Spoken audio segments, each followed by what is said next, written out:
Bismillahirrahmanirrahim. Assalamualaikum warahmatullahi wabarakatuh. Salam Om Swastiastu, Namo Buddhaya, salam kebajikan dan salam sejahtera bagi kita semua. Perkenalkan, nama saya Herdian Erlangga, NIM 2106008500009, Prodi Pendidikan Antropologi, Angkatan 2021, Fakultas Ilmu Sosial dan Hukum, Universitas Negeri Makassar. Pada kali ini kita akan membahas mengenai tugas mata kuliah pengantar administrasi dan manajemen dengan dosen pengampu Ibu Dr. Herlina Sukawati, MSI. Nah, pada kali ini kita akan membahas mengenai apa sih administrasi dan manajemen. Yang pertama yaitu pengertian administrasi itu sendiri. Nah, secara etimologis atau asal kata, administrasi berasal dari bahasa Inggris yaitu administration dengan bentuk infinitifnya to administrator yang diartikan sebagai to manage atau mengolah. Administrasi juga dapat berasal dari bahasa Belanda administrator yang memiliki pengertian mencakup tata usaha, manajemen dari kegiatan organisasi, dan manajemen sumber daya. Dari pengertian tersebut, administrasi mempunyai pengertian sempit dan luas. Yang dalam artian sempit, administrasi sering diartikan dengan kegiatan ketatausahaan.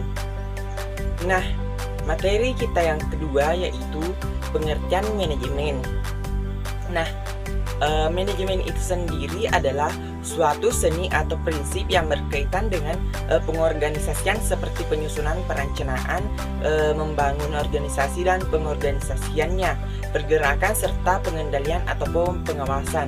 Manajemen merupakan suatu proses yang sistematis dalam pengorganisasiannya sehingga dapat dilakukan pengendalian dan pengawasan untuk mencapai tujuan tertentu.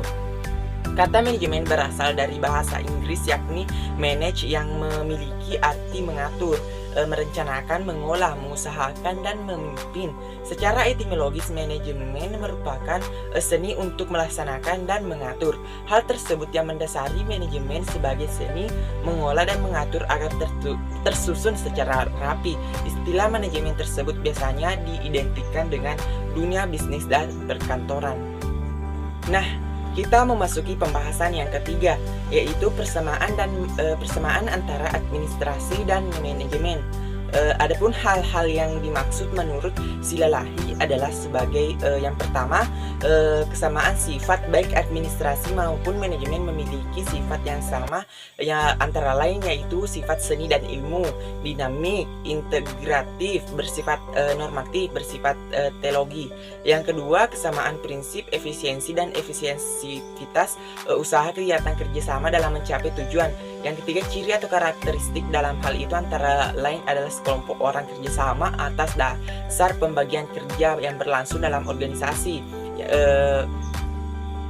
Adapun yang selanjutnya yaitu kesamaan fungsi administrasi dan manajemen dalam mencapai tujuan berlangsung dalam proses kegiatan melalui pelaksanaan fungsi-fungsi tertentu. Pembahasan kita yang keempat yaitu apa sih administrasi dan manajemen sebagai seni dan ilmu, yaitu gerakan manajemen ilmiah yang dipelopori F.W. Taylor tahun 1887 menandai berakhirnya status administrasi dan manajemen sebagai seni semata-mata dan mulai berdui status yaitu samping sebagai seni juga sebagai ilmu. Istilah seni atau arti ini berasal dari bahasa Latin yang berarti skill atau keahlian, kemahiran yang timbul dari dalam untuk mewujudkan sesuatu. Dengan demikian, administrasi dan manajemen yang dianggap seni adalah keahlian atau kemampuan kerja untuk mencapai suatu hasil yang diinginkan, atau dengan kata lain, administrasi manajemen ditinjau dari segi praktisnya. Di samping administrasi dan manajemen sebagai seni juga sebagai ilmu.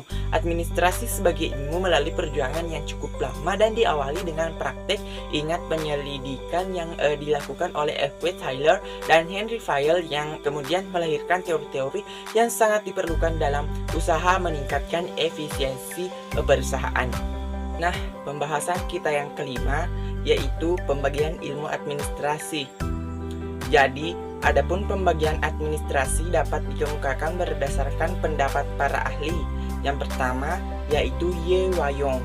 Dalam bukunya, Fungsi Administrasi Negara membagi ilmu administrasi dalam ruang lingkup, yaitu ilmu administrasi negara, administrasi niaga, dan yang kedua, Dr. Andes Soekarno dalam bukunya Dasar Manajemen mengemukakan penggolongan administrasi dengan memandang dari segi objek administrasi, sehingga beliau membagi di tiga golongan besar, yaitu administrasi yang berobjek kenegaraan atau public administration, dapat dibagi beberapa, itu administrasi pemerintah, administrasi perusahaan.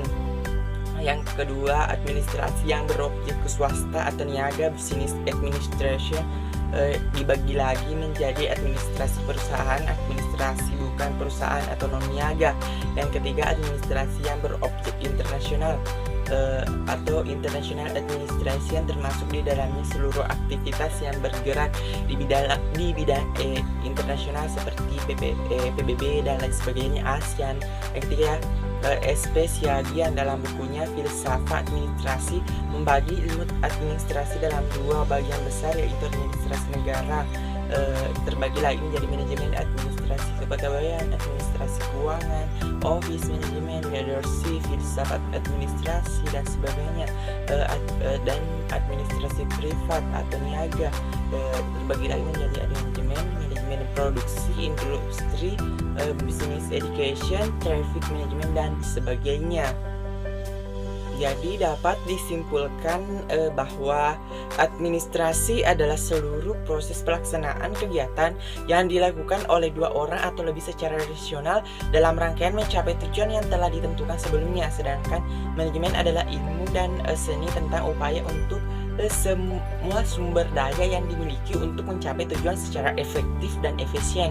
Dan menurut beberapa ahli ditarik kesimpulan bahwa manajemen dapat diartikan sebagai ilmu untuk memimpin suatu usaha atau organisasi, mulai dari merencanakan, membagi tugas sesuai dengan pendidikan dan keahlian, serta melakukan pengawasan agar mencapai tujuan yang telah ditetapkan. Nah, kegiatan manajemen juga merupakan unsur dari administrasi, bukan merupakan faktor terjadinya administrasi. Nah, setelah definisi administrasi dan manajemen kita uraikan, menurut perspektif kita, mudah-mudahan tidak lagi terjadi deviasi yang bertendensi menimbulkan bias dalam konteks pemahaman kedua istilah ini. Jadi mungkin itu yang sempat kita bahas pada hari ini atau pada kesempatan kali ini.